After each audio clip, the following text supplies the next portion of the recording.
Hello, welcome. I'm Jeffrey Sarnoff. Let's talk about nanodates. How to know if you're at the right talk. Dates.jl is very good, mostly thanks to the work of Jacob Quinn. We have dates, we have times. Combining high-resolution times with dates is disallowed, and you cannot parse a time that has microseconds or nanoseconds within the string. Timed dates is another package I wrote which provides nanosecond resolved dates. It works with local and globally zoned times and dates. It has been in use for a while and is reliable, accurate, easy to use. A great deal of care is taken so that its results match what dates and what time zones do with their inputs. When working with time zones, it is important to frame your calculations in terms of moving from UTC to local zone, and not the other way around. This is to protect you from holes that appear in global representations of time. You can't always do that, though, and here is how to handle it. When all you've got is you know the date and you know the time because you have a watch that tells you so, but you have no idea where you are, when you are, other than that. So, take the date, have a date, take the time, create a time, and combine them as a time date to get local time. We want to move from that local time to its corresponding representation as a world time. We want to associate it with the local time zone in which this local time is being read. Do not enter a local time zone explicitly. Let me do it for you. Once you have a world time,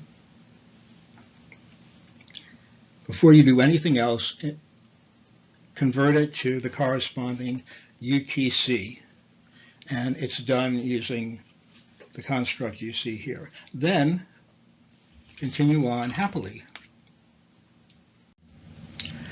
Nanodates.jl is the second package I've written that provides dates with nanoseconds. This package supports local time and UTC only. Internally, it uses a simpler approach than times dates, and for that reason, it may be faster, particularly in heavy use. In addition, it provides timestamps and enhances a few aspects of dates. Let's take a look at some anatomy.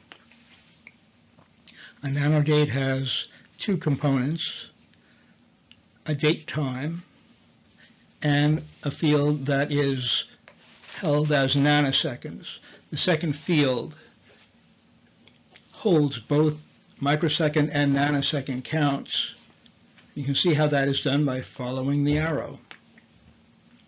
We take the number of microseconds, multiply that by 1,000, add the number of nanoseconds to that, wrap the whole thing in the nanosecond type, and that works for us. Here is Julia with a constructor for a nanodate, and look how straightforward this is. You have a date time field and a nanosecond field in the struct. So we want a date time value and a nanosecond value to pass through to the struct. Our nanosecond values include microseconds, and we have a function called nanoseconds that will do that for us. We know that the date time has to be without any microseconds and without any nanoseconds. And we can do that by giving them away, taking them away from the time and adding what's left, which is microseconds and things more than microseconds, back into the date time. We have now our date time and our nanoseconds, and it works well for me. It'll work well for you too. There is an international standard, ISO 8061, date and time, representation for information interchange, that governs the way specific times are depicted and available for international commerce. We have not had the ability to produce these kind of timestamps. Well, nanodates will, and here they are.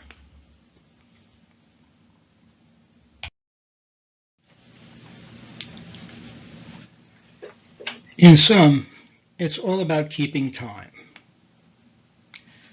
Nanodates can record time with nanosecond precision. That is what they exist to do.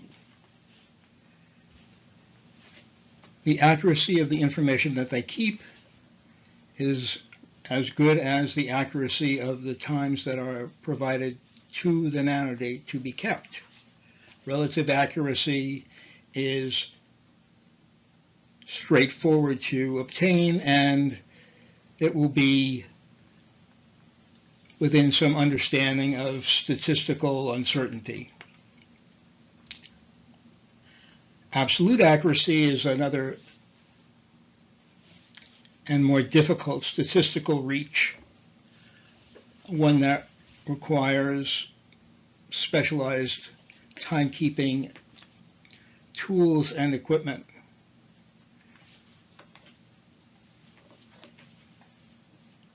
So, as a practical matter, consider nanodates as a strictly sequential high-resolution temporal mark.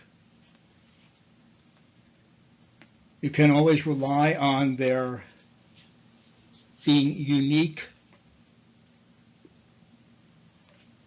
So, when it comes to identifying or organizing that which has a temporal aspect, hey, give them a shot. Thank you. I've enjoyed the time we shared.